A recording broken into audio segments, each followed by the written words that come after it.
I think evolution can give off the impression of design because it is so intricate.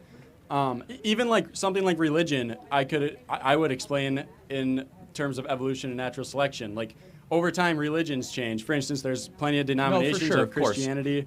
Like religion is not a I don't want to spend too much time on this, but I think you would agree with our perspective that even looking at this objectively with reason, there's something improbable of our existence. Yeah. Right? Yeah, totally. And that improbability could be a roll of the dice of chromosomal gene mutations over trillions of years, or it actually could be something a lot simpler, which is there's something above us that just designed us.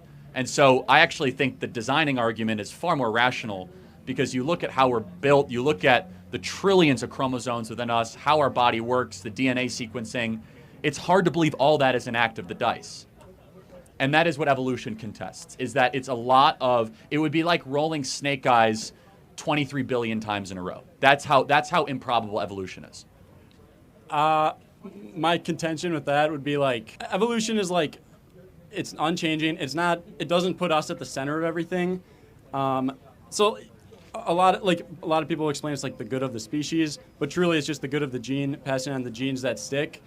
It can be subconscious. Of course, I don't disagree with any of that. We just think all of that was designed into us, right? And so is your belief that God made the universe and then I believe implemented? So some form I of believe what the evolution? scriptures say, which is that God created the earth and then God created man, and that we are here. The period of time I don't get into. Strong opinions is 6,000 years, 6 million years. I don't really care that much. I think it's more important morally that God predated the universe. The universe was made at His direction, then nature was made, then animals were made, then man was made, in that sequencing.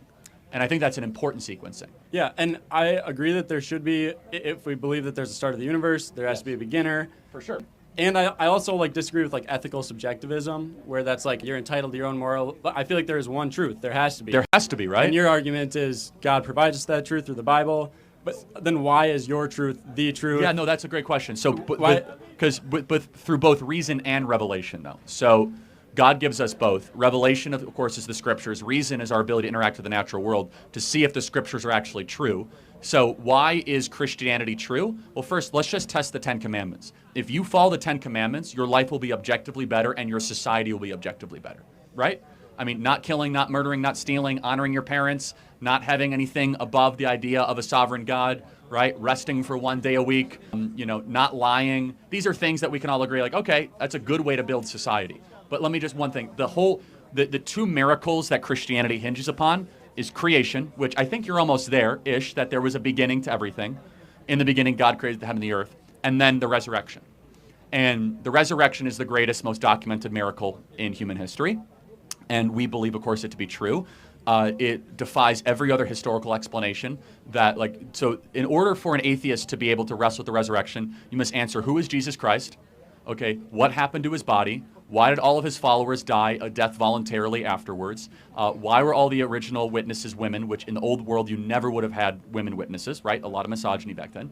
Why did we have all these people that from the first threshold, the second threshold, eyewitnesses say that Jesus Christ rose from the dead? So all of this, canon, and I don't expect you to believe it, is hinging on that one event. So it's not about Jonah the whale, it's not about parting the Red Sea, it's creation, resurrection. That's it. Yeah, and if those two things are true, everything else in the Bible can be true. Does that make sense?